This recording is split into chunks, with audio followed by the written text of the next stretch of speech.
NCERT किताब से अध्याय 5 की प्रश्नावली 5.2 के आगे के प्रश्नों को अब हल कर लेते हैं। तो अगला प्रश्न है प्रश्न क्रमांक 13, 3 अंकों वाली कितनी संख्या 7 से विभाज्य है। तो पहले हमें ये जानना है कि 3 अंकों की संख्या क्या हो सकती है। तो 3 अंकों की संख्या जो है वो 100 है। 100 से लेकर 999 तक 3 अंकों की संख्या होती है। ठीक है, तो 3 अंकों की सबसे छोटी संख्या क्या हो रही है? 3 अंकों की सबसे छोटी संख्या है 100 और सबसे बड़ी जो संख्या है वो है 999। अब इन्हीं संख्याओं में हमें ऐसी संख्या ढूंढना है जो 7 से भाग जाए। तो उसे आप कैसे ढूंढोगे? तो आपको क्या करना है, इस 100 को पहले भाग दे देना है। ठीक है, भाग दे दो। कितने से दोगे? 7 से, क्योंकि 7 से हम ढूंढ रहे हैं ना, 7 से जाने वाली, तो 7 से भाग दे दो। तो 7 से भाग देंगे तो ये हो जाएगा 7 एकम 7, एक बार जाएगा, घटाने पर ये प्राप्त होगा 3 और 0, फिर भाग दे दो तो 7 चौक 28। तो ये हो रहा है 7 चौक 28 बार जा रहा है। ठीक है, मतलब 7 चौके बार जा रहा है, चौके बार में 28। तो मैं इसको एक बार अधिक बार देता हूँ, जिससे क्या हो जाएगा, मुझे शेषफल अच्छे से प्राप्त हो जाएगा। तो मैं इसको एक बार अधिक दे देता हूँ, 7 चौक 28 और 7 पंचे 35। तो ये आ गया 35। घटा दो, कितना प्राप्त हो गया? 5 प्राप्त हो रहे हैं। ठीक है, यहाँ पे 5 बार गया और ये 5 प्राप्त हो गया। मुझे इसका कोई मतलब नहीं, मतलब ये वाला जो मान है इससे मुझे कोई लेना देना नहीं, लेकिन मुझे मतलब है सिर्फ शेषफल से। तो ये जो शेषफल आया ना, इसको इसके साथ जोड़ दो। जोड़ेंगे तो कितना होगा? 100 और 5 105 हो गया। तो पहली संख्या क्या बन गई? 7 से भाग जाने वाला 105 बन गया। तो ये आ गया 105। ठीक, समझ में आ गया, पहला पद निकल गया। अब इसमें भी हमें ढूंढना है 999 तक वाला। तो मतलब सबसे लास्ट संख्या क्या हो सकता है जो 7 से भाग जाए? तो इसके लिए क्या करेंगे, फिर से भाग देंगे हम लोग। 999 को आप भाग दे दो, कितने से? 7 से। 7 से भाग देंगे तो ये जा रहा है 7 एकम 7, 2 बचा है, उतार लो। ठीक है, यहाँ पे मुझे भागफल लिखने की जरूरत नहीं, भागफल से कोई लेना देना नहीं, इसलिए मैं डायरेक्ट शेषफल बस निकाल रहा हूँ। फिर भाग दे दो तो ये हो गया 7 चौक 28, 1 9, फिर आ रहा है 7 14, 2 बार। ठीक है, 14 आ गया। कितना शेष बच रहा है यहाँ पे? यहाँ पे बच रहा है 5 शेष बच रहा है। ठीक है, इस 5 शेष को यहाँ पे अब इस बार घटा देंगे। शुरू वाले में जोड़े थे, इस बार क्या करेंगे, घटा देंगे। तो घटा दो, तो घटाने पे ये आ रहा है 994 आ रहा है। तो भाग जाने वाली जो संख्या मिला यहाँ पे, सबसे छोटी संख्या 105 और सबसे बड़ी संख्या यहाँ पे बन गया क्या, 994। मतलब ये प्रथम पद और ये अंतिम पद, या ए इनका मान कह सकते हो। तो यहाँ पे हमारे पास निकल गया ए का मान 105, डी का मान क्या होगा, जो 7 से भाग जा रहा है, मतलब हर एक में 7 का अंतर है, तो डी का मान बन गया यहाँ पे 7। और ए एन का मान क्या रहेगा? ए एन का मान रहेगा 994। तो यहाँ पे देखो पूरा पद निकल गया। अब आगे बस हमें क्या करना है, हल करना है। तो हल कर दो, तो सूत्र लगा दो, ए एन बराबर a plus n minus 1 d. N का मान कितना है, 994, इक्वल ए का मान है 105 प्लस एन माइनस 1 और डी का मान कितना है, 7 है। इसको इस साइड ले आते हैं तो 994 माइनस 105 और यहाँ पे बचा n माइनस 1 और 7 बचा। ठीक है, इसको घटा देते हैं। तो घटाने पे ये आप प्राप्त हो रहा है 9 प्राप्त हो गया और ये हो गया 8 और ये भी 8। ठीक है, 889 प्राप्त हो गया। यहाँ पे n माइनस 1 और यहाँ पे 7 बचेगा। इस 7 को इस साइड ले आते हैं तो भाग देगा इसको, तो ये आ गया नीचे में और यहाँ पे बचा n माइनस 1। भाग दे दो तो 7 एकम 7, फिर 7 दूनी 14, कितना बचा, 4 बचा, 4 और 9, 7 7 49, तो 7 7, तो ये आ गया 127। यहाँ पे कट गया ये पूरा 7 से और यहाँ पे n माइनस 1, ये एक इस साइड आ जाएगा तो ये हो जाएगा माइनस से प्लस हो जाएगा और यहाँ पे n जोड़ दो दोनों को तो ये आ गया 128। तो n का मान प्राप्त हो गया 128। तो टोटल जो संख्या है 100 से 999 के बीच में जो 7 से भाग जा सकता है, वो संख्या कितने हैं, टोटल जो है वो 128 पद है जो 7 से भाग जा सकते हैं। ठीक, समझ में आ गया ये प्रश्न। चलो आगे बढ़ते हैं नेक्स्ट प्रश्न की ओर। नेक्स्ट प्रश्न है 10 और 250 के बीच में 4 के कितने गुणज है। यहाँ पे देखो वही बात फिर से पूछा है अभी पहले वाले प्रश्न में जो हमने हल किया है वही प्रश्न सेम यहाँ भी आ गए। चलो इसको भी अब हल कर लेते हैं। इस बार हमें बताना है 10 और 250 के बीच। तो ठीक है, तो 10 से बड़ा संख्या क्या हो सकता है जो 4 से भाग जा सकता है? 10 तो जाएगा नहीं, 11 भी नहीं जाएगा, 12। तो सीधी सी बात है, मैं यहाँ पे निकाल लेता हूँ डायरेक्ट 12। आप भाग दे दोगे तो 12 प्राप्त हो जाएगा। ठीक है, तो सबसे छोटी संख्या जो 4 से भाग जा सकता है 10 और 250 के बीच में, वो है 12। और सबसे बड़ी संख्या क्या है 250 के बीच में? 248। ठीक है, तो ये सबसे छोटी संख्या, ये सबसे बड़ी संख्या आप निकाल सकते हो। जैसे मैंने पहले वाले प्रश्न में निकाला वैसे ही इसमें भी निकलेगा। तो प्रथम पद बन गया 12, डी का मान आ गया 4 क्योंकि 4 से भाग जा रहा है, और यहाँ पे एन का मान कितना निकल गया? 248। सूत्र क्या है?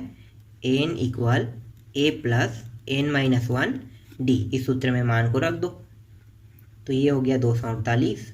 ए का मान 12, एन माइनस 1 और डी का मान कितना है? 4 है। इस 12 को इस पार ले आते हैं तो ये हो जाएगा -12, और यहाँ पे एन माइनस 1 और ये 4 घटा दो, तो घटाने पे ये बचेगा यहाँ पे 6, ये 3 और 2, 236, एन माइनस 1 और ये आ गया 4। ठीक है, थोड़ा सा है, इसको साइड पे हल कर लेते हैं। अब ये जो 4 है इसको इससे ले आते हैं तो ये हो जाएगा 236। अब ये 4 जो है इसको भाग कर देगा, और यहाँ पे n माइनस 1, 4 से जब भाग देंगे तो 4 पंचे 20 और 4 निया 36, कट गया ये पूरा पूरा। यहाँ पे बचा n माइनस 1, एक को इस साइड ले आते हैं तो 59, और इस साइड आके क्या हो गया? प्लस में हो गया, और ये 1, ये हो गया 60, और n का मान कितना प्राप्त हो गया? 60 प्राप्त हो गया। तो 10 और 250 के बीच 4 से भाग जाने वाली कुल जो पद है वो 60 है। ठीक, ये भी समझ में आ गया आपको। चलो आगे बढ़ते हैं नेक्स्ट प्रश्न की ओर।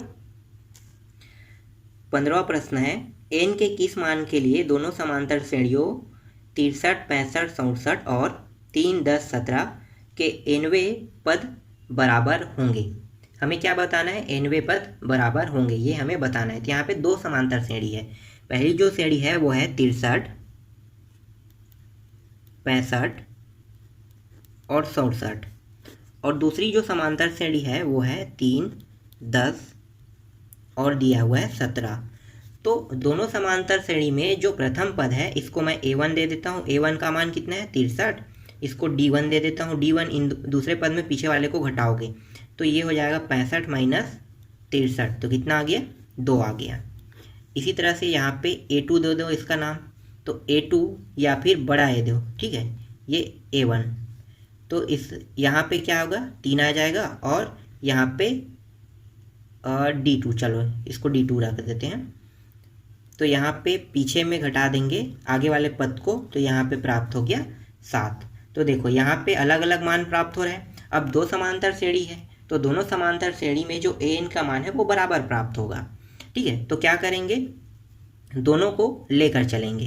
तो यहाँ पे इस वाले समांतर श्रेणी में अगर हम पहले वाले को लेते हैं तो यहाँ पे पहला पद क्या होगा? 63 और d का मान 20। तो यहाँ पे बना लो श्रेणी, दोनों की तुलना कर देते हैं। तो ये हो गया 63 प्लस n माइनस 1 और d का मान कितना है? 2, एक आ गया। इसके बराबर दूसरे वाले को रखेंगे तो यहाँ पे प्रथम पद a है, n माइनस 1 और d का मान कितना है? 7। ठीक, ये हो गया, दोनों की तुलना कर दिए। आगे हल करो तो ये हो गया 63, इस 2 को अंदर गुणा कर देंगे 2n माइनस 2। इसी तरह से 3, इस 7 का अंदर गुणा कर दो तो 7n माइनस 7। ये संख्या है, ये संख्या है। ठीक है, जो जो संख्या है उसको एक तरफ ले लेते हैं। तो यहाँ पे पहले से 63 है, -2 है, फिर यहाँ पे इस साइड आ जाएगा, क्या हो जाएगी? ये माइनस हो जाएगा 3, और ये वाला संख्या क्या है? माइनस में, तो इस साइड आके क्या हो जाएगा? प्लस में हो जाएगा। यहाँ पे पहले से क्या है? 7n है, और इस 2n को इस साइड ले आते हैं तो माइनस हो जाएगा 2n। ठीक, सभी संख्या एक तरफ हो गया, और जिसके साथ n जुड़ा है वो दूसरी तरफ हो गया। अब आगे हल करते हैं। 63 और 7 जोड़ेंगे तो कितना होगा? 70 होगा। 70 में -5 घटा देंगे, 3 और 2 कितना होगा? 5, तो -5 घटा दो तो ये आ गया 65। यहाँ पे भी 7 में 2 घटाओगे तो यहाँ पे आ जाएगा 5n। ठीक, तो यहाँ पे n का मान प्राप्त हो जाएगा 65/5। 5 से भाग दे देंगे तो 5 एकम और 5 दिया, तो n का मान यहाँ पे प्राप्त हो गया 13। ठीक, समझ में आ गया। तो n का मान क्या प्राप्त हो गया? 13। यही इसका आंसर है। ठीक है, आपको समझ में आ गया होगा। चलो आगे हल करते हैं, यही चीज हमें ज्ञात करना था। 16वां प्रश्न है, वह एपी ज्ञात कीजिए जिसका तीसरा पद 16 और 7वां पद 5वें पद से 12 अधिक है। ये कह रहा है। ठीक है, तो इसका मतलब क्या है कि तीसरा पद का जो मान है वो 16 है, मतलब A3 का मान 16 है। ये कह रहा है प्रश्न। फिर आगे क्या कह रहा है? फिर कह रहा है 7वां पद 5वें पद से 12 अधिक है। मतलब अगर मान लो ये 7वां पद है A7 और ये 5वां पद है से कितना अधिक है? 12 अधिक है। ठीक है, तो ये हो गया 12 अधिक। अब इन प्रश्नों को अगर हम लिखना चाहें तो A3 का मतलब क्या होता है? A+2D होता है। ये 16, इसको हम पहला समीकरण देते हैं। अब इस वाले मान को भी इसी तरह से लिखेंगे, तो ये हो जाएगा 6D माइनस A+5 है, मतलब ये हो जाएगा 4D हो जाएगा, बराबर 12। आगे हल करो तो ये A+6D minus A minus 4D बराबर 12। यहाँ पे A और A दोनों कट गया, यहाँ पे आ गया, ये घटेगा तो 2D हो जाएगा और ये 12। D बराबर 12/2, तो यहाँ पे D का मान प्राप्त हो गया 2 एकम 2 छक्के। ठीक है, 2 छक्के 12, तो D का मान यहाँ पे 6 प्राप्त हो गया। ठीक, अब इस D के मान को कहाँ पे रखेंगे? समीकरण 1 में। समीकरण 1 देख लो, यहाँ पे हमें रखना है, तो रख दो। तो ये हो गया A+2 × 6 बराबर 16। तो ये हो गया A 6 दूनी 12 बराबर 16, और इस 12 को उस पार ले जाते हैं तो ये हो जाएगा -12, और A का मान यहाँ पे प्राप्त हो गया 4। ठीक, समझ में आ गए। तो यहाँ पे A का मान कितना निकला? 4 निकला। और इसमें क्या चीज़ ज्ञात करना है हमें? AP ज्ञात करना है। तो कुछ पदों तक हम ज्ञात कर लेते हैं। तो पहला पद अगर 4 प्राप्त हुआ है तो दूसरा पद क्या होगा? तो D को रखते हुए हम क्या करेंगे? दूसरा पद निकालेंगे। तो ये पहला पद है। ठीक है, तो A2 कैसे निकालते हैं? A2 निकालते हैं A+D। A का मान कितना है? 4, और D का मान कितना है? 6। दोनों मिला के कितना हो गया? 10। तो A2 का मान आ गया यहाँ पे 10। फिर A3 का मान निकाल लो, A+2D। A का मान है 4, और यहाँ पे 2 × 6, 6 दूनी 12, 12 और 4 कितना हो गया? 12 और 4 16 हो गया। तो यहाँ पे आ गया 16। इसी तरह से अगर A4 निकालना चाहो तो A4 भी निकाल सकते हो, आप निकाल लेना A4। ठीक है, तो यहाँ पे एक श्रेणी का हमें निर्माण करना था, एक श्रेणी बन गया। पहला पद 4, दूसरा पद 10, तीसरा पद 16। ठीक, समझ में आ गया। चलो आगे बढ़ते हैं अगले प्रश्न की ओर। 17वां प्रश्न है, AP 3, 8, 13 और यहाँ पे अंतिम पद दिया हुआ है 253 में 20वां पद ज्ञात कीजिए। मतलब ये अंतिम दिया है, अगर इसको हम पहला मानेंगे तो 20वां पद कौन सा होगा, ये हमें ज्ञात करना है। ठीक, समझ में आ रहा है। तो A का मान यहाँ पे क्या बन जाएगा? A का मान जो अंतिम का जो पद है 253, वो पहला पद बन जाएगा। और D का मान कैसे निकालोगे? D का मान पीछे वाले पद में आगे वाले पद को घटाना है। लेकिन अगर हम संख्या को पलट रहे हैं तो इसका मतलब ये है कि पीछे को अगर आगे मान रहे हैं तो पहले आप माइनस लगा लो, तो ज़्यादा आसान रहेगा। क्योंकि पीछे वाले पद को पलट रहे हैं तो माइनस लगा लेंगे, बाकी सेम टू सेम रहेगा। ठीक है, तो पीछे वाले में आगे वाले को घटा दो। पीछे वाला क्या है? 8 है, 8 - 3 कर दो। ठीक, ये आगे में डी जो माइनस लगा है ये बहुत इंपॉर्टेंट है। चलो आगे घटाते हैं, तो ये हो जाएगा माइनस, और ये हो गया 5। ठीक, तो -5 आ गया डी का मान। यहाँ तक आपको समझ में आया। अब हमें निकालना क्या है? A20 निकालना है। ठीक है, A20 निकालोगे तो A20 को कैसे लिखोगे? A+19D। इसी तरह से लिखते हैं। तो A20 को हम A+19D लिख लिए, और A का मान कितना है? 253 + 19, और D का मान कितना है? -5। तो ये हो गया -5। इन दोनों को गुणा कर दो, तो ये हो गया 253, और ये प्लस माइनस माइनस, और 19 पंचे कितना होता है? 95। तो ये हो गया 95। घटा दो, तो घटाएंगे तो ये प्राप्त हो जाएगा 8।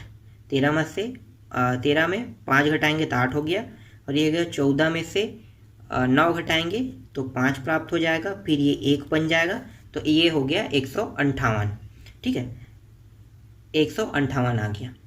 तो इसका जो A20 का जो मान आया वो कितना आया, 158, ये इसका आंसर है। मतलब जो 20वां पद है उसमें 158 जो उसका मान है वो बैठा हुआ है, ठीक। चलो अगला प्रश्न देख लेते हैं, 18वां प्रश्न। किसी एपी के चौथे और 8वें पदों का योग 24 है तथा 6वें पद और 10वें पदों का योग 44 है, तो इस एपी के प्रथम 3 पद ज्ञात कीजिए। हमें ज्ञात क्या करना है, इस एपी के 3 पद ज्ञात करना है, अगर हमें पहला पद मिल जाए तो, ठीक है। तो इसे कैसे हल करोगे, तो यहाँ पे क्या है, 8वां और चौथा पद, ठीक है। इसे कैसे लिखोगे, A4 प्लस A8, दोनों पदों के योग कितना है, दोनों पदों का योग जो है वो 24 है, ठीक, समझ में आ रहा है, ठीक है। इसको अगर पूरा बनाते हो तो ये हो जाएगा A plus 3D plus A plus 7D बराबर 24, जोड़ोगे तो 2A प्लस इन दोनों को जोड़ोगे तो 10D हो जाएगा, और ये आ गया 24। ये पूरा 2 से कट सकते हैं, 2 के पाड़ा में, 2 के पाड़ा में, ये भी 2 के पाड़ा में, तो यहाँ पे A बचेगा, ये 5D हो जाएगा, और यहाँ पे 2 एकम 2 दूनी, ये पहला समीकरण निकल गया, ठीक। यहाँ तक समझ में आ गया। इसके बाद आगे क्या क्या प्रश्न में, 6वां और 10वें पद का योग 44, मतलब A6 और A10 का जो मान है वो 44 है, तो इसको कैसे लिखोगे, A प्लस 5D और A प्लस 9D बराबर 44, जोड़ दो तो 2A और इन दोनों को जोड़ेंगे कितना होगा, 14D बराबर 44। ये भी 2 के पहाड़े से कट सकता है, तो काट दो, तो ये हो गया 60D और ये हो गया 2 दूनी 2 दूनी, ये हो गया दूसरा समीकरण। अब क्या करेंगे, दूसरा समीकरण में पहले समीकरण को घटा दो। तो पहला समीकरण क्या है, A प्लस 5D और 12 घटाएंगे तो सभी में क्या होगा, चिन्ह में परिवर्तन, ये दोनों कट गया, ये बच जाएगा 2D और यहाँ पे घटाएंगे 0 और 1, फिर D का मान यहाँ पे 10/2, तो D का मान प्राप्त हो गया 5, ठीक। D का मान निकल गया। अब हमें सिर्फ A का मान निकालना है, तो पहले समीकरण में मान को रख दो, तो A प्लस 5D बराबर 12, यहाँ पे D के मान रखेंगे तो A प्लस 5 गुणित 5 बराबर 12, ये हो गया A प्लस 25 बराबर 12। इस 25 को उस पार ले जाएंगे तो क्या हो जाएगा, माइनस में हो जाएगा, घटा दो तो A बराबर -13 हो गया। तो A का पहला पद निकल गया। हमें कितने पद निकालने हैं, 3 पद निकालना है। तो पहला तो ज्ञात हो गया, अब दूसरा निकाल लेते हैं A2। तो A2 निकालेंगे तो A प्लस D, तो A का मान कितना है, -13 और D का मान कितना है, +5, घटा दो तो घटाने पर ये प्राप्त हो गया 8 आ गया यहाँ पे, ठीक है। यहाँ पे -8 आ गया। इसी तरह से A3 निकाल लो, तो A3 निकालेंगे A प्लस 2D, तो ये आ जाएगा -13 और 2 गुणित 5, 5 दूनी 10, 10 में 13 में 10 घटाएंगे तो कितना होगा, -3 आ जाएगा। तो 3 पद निकालना है, पहला पद -13, दूसरा पद -8 और तीसरा पद -3 प्राप्त हो गया, ठीक, समझ में आ गया। आप लिखना चाहते हो तो यहाँ पे लिख लो 13 -8, सॉरी 18 नहीं, -8 और ये -3, ये रहा 3 पद निकल गए, यही इसका आंसर है, ठीक है। आगे बढ़े नेक्स्ट प्रश्न की ओर। 19वां प्रश्न है, सुब्बा राय ने 1995 में 5000 रुपये के मासिक वेतन पर पद कार्य आरंभ किया और प्रत्येक वर्ष 200 रुपये की वेतन वृद्धि प्राप्त की। किस वर्ष में उसका वेतन 7000 हो गया, ठीक है, 7000 हो गया, ये हमें ज्ञात करना है कौन से वर्ष में, मतलब n का मान हमें निकालना है इसमें। तो यहाँ पे प्रथम पद क्या बनेगा, प्रथम पद कौन से समय में 5000 जो है मासिक वेतन कह रहे हैं, मतलब A का मान क्या होगा, 5000 हो जाएगा। D का मान क्या होगा, हर महीने मतलब हर साल कितने की वृद्धि हो रही है, 200 रुपये की वेतन में वृद्धि हो रही है, तो D का मान आ गया 200। और AN का मान क्या है, टोटल उसे वृद्धि बनना कितना है, 7000, तो AN का मान हो जाएगा 7000। अब सूत्र में रख दो, AN बराबर A प्लस N -1 और D। AN का मान है यहाँ पे 7000, ए का मान है 5000 प्लस n-1 और डी का मान कितना है 200 है। इसको इस साइड ले आते हैं तो ये हो जाएगा 7000 माइनस 5000 बराबर n-1 और ये हो गया 200। थोड़ा मैं फास्ट हल कर रहा हूँ, ठीक है। घटा दो तो ये हो जाएगा 2000 और ये हो गया n-1 और ये 200। इस 200 को इस साइड ले आते हैं तो ये हो जाएगा बटा में आ जाएगा 200, यहाँ पे n-1 जो जो कट है उसको कटा देते हैं। यहाँ तक कट गया, 2 एकम 2 एकम 2 शून्यम 10 आ गया। तो 10 और इस एक को इस साइड ले आएंगे तो प्लस में हो जाएगा और ये n। तो यहाँ पे n का मान कितना प्राप्त हो गया 11। तो 11 वर्ष बाद उसको 7000 वेतन मिलेगा। ठीक, समझ में आ गया। तो आप अगर वर्ष को जोड़ना चाहो तो वर्ष को जोड़ सकते हो। वर्ष कितना है 1995 में 11 जोड़ दोगे तो सन भी निकल जाएगा। तो सन को जोड़ते हैं तो 6002 2006 में उसको 7000 वेतन मिलेगा। ठीक, समझ में आ गई। यही आपको निकालने के लिए कहा था। ठीक है, आगे बढ़ते हैं लास्ट प्रश्न की ओर। अंतिम प्रश्न है, रामकली ने किसी वर्ष के प्रथम सप्ताह में 50 रुपये की बचत की और फिर अपनी साप्ताहिक बचत 17.5 बढ़ाती गई। यदि 90वें सप्ताह में उसकी साप्ताहिक बचत 207.50 हो जाती है तो n ज्ञात कीजिए। मतलब हमें क्या ज्ञात करना है, n का मान ज्ञात करना है। तो यहाँ पे प्रथम पद क्या बनेगा, प्रथम पद बनेगा 50। ठीक है, जो 50 है वो a का मान बनेगा और d का जो मान है वो बनेगा 17.5, क्योंकि वो हमेशा कितना बढ़ा रहा है 17.5 साप्ताहिक बचत कर रहा है। तो 17.5 इसका क्या हो गया, d का मान बन गया। इसके बाद जो an का मान है वो बनेगा 207.50 बनेगा। और हमें ज्ञात क्या करना है, हमें n का मान ज्ञात करना है। तो सूत्र तो वही रहेगा, तो हम डायरेक्ट अब सूत्र में मान रखते हैं। तो 207.50 n के स्थान पे, a के स्थान पे कितना रखना है 50, फिर n-1 n का मान निकालना है और d का मान कितना रहेगा 17.5 रहेगा।